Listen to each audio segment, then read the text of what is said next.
नमस्ते दोस्तों, आज हम एक नई किताब का अध्ययन करने वाले हैं जिसका नाम है मानसिक दक्षता। यह किताब गीता प्रेस से प्रमाणित है और लेखक का नाम है राजेंद्र बिहारी लाल जी। तो चलिए शुरू करते हैं। पहला पेज, श्रीहरि मानसिक दक्षता, मानसिक प्रवीणता प्राप्त करने के मनोवैज्ञानिक उपाय।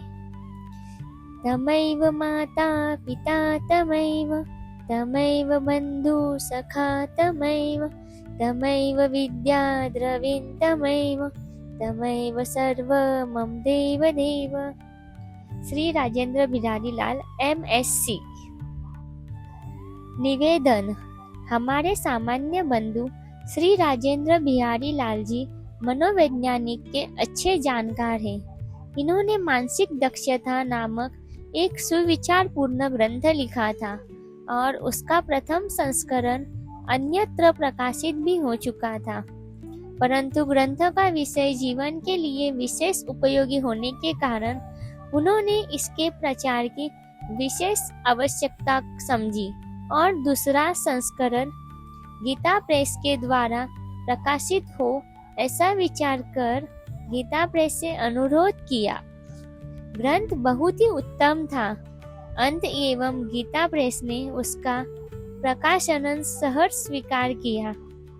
तदनुसार पाठकों की सेवा में यह सुविचारपूर्ण ग्रंथ उपस्थित है।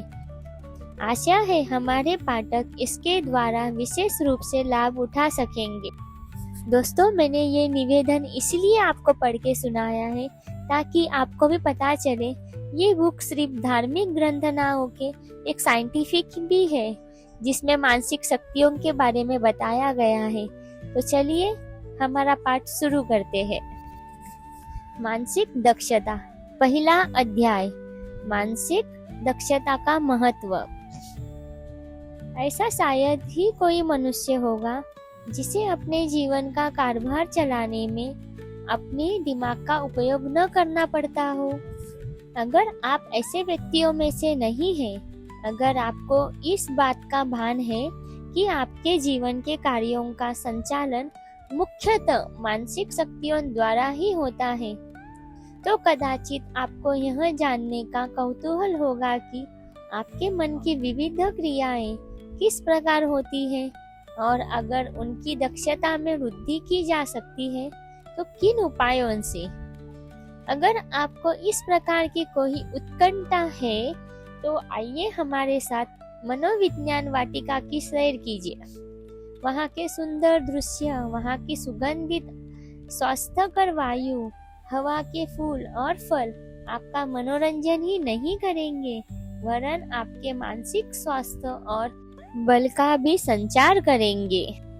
पार्ट 1, मानसिक दक्षता से लाभ। शरीर और मन मनुष्य के व्यक्तित्व के प्रधान अंगों में से दो है। उनमें घना संबंध है और वे क्रिया और प्रतिक्रिया करके एक दूसरे पर प्रभाव डालते हैं। उनका आदर्श संयोग तो यह होगा कि स्वस्थ शरीर में स्वस्थ मन हो, पर अपूर्णताओं से भरे संसार में ऐसी पूर्णता तो बहुत ही दुष्प्राप्य है। मन और शरीर में मन ही का महत्व अधिक है। यदि मन दूषित हो तो एक निरोग शरीर भी व्यर्थ हो जाता है, पर चाहे शरीर अपूर्ण या रोगी हो तो भी एक निपुण मन द्वारा मनुष्य न केवल दीर्घ आयु प्राप्त कर सकता है बल्कि असाधारण उत्कृष्टता का भी काम कर सकता है।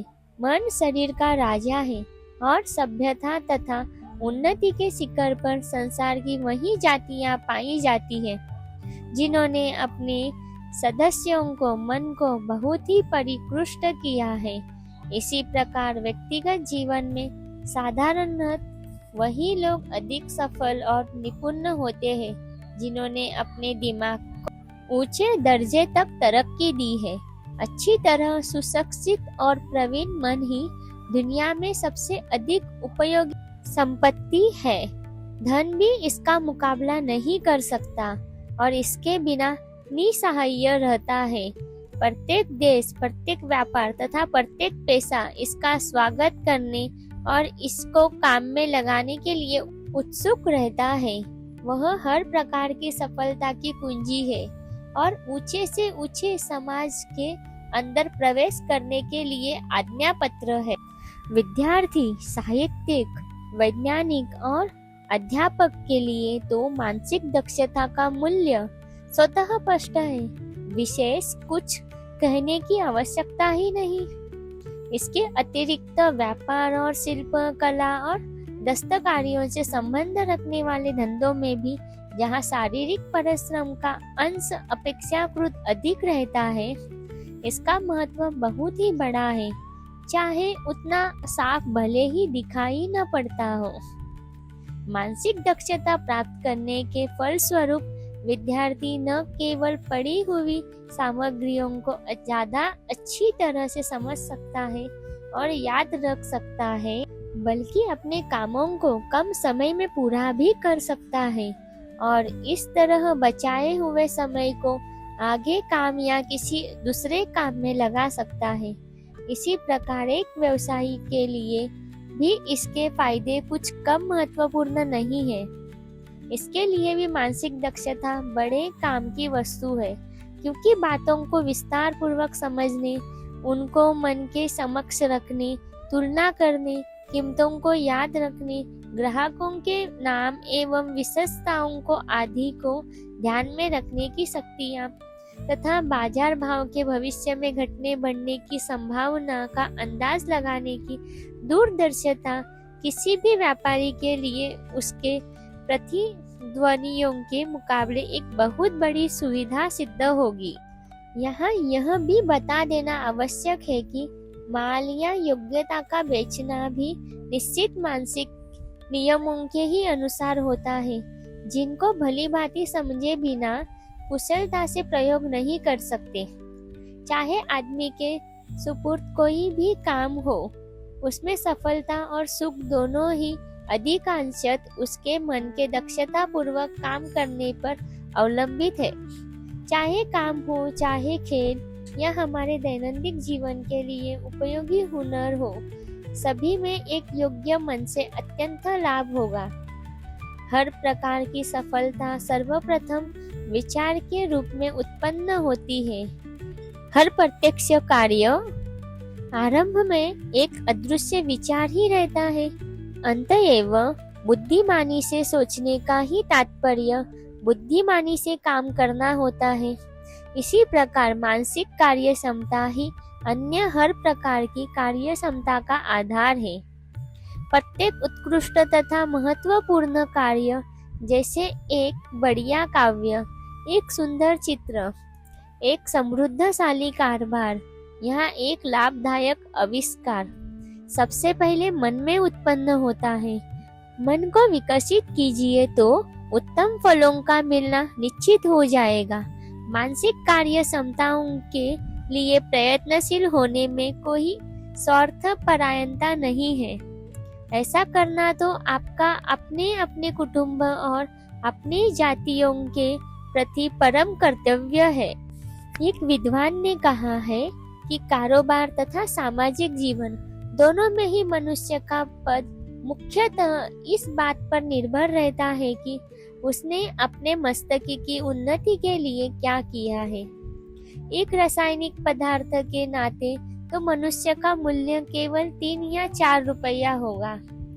भगवान बुद्ध, महाराज विक्रमादित्य तथा परमहंस शंकराचार्य का मूल्य बस इतना ही था।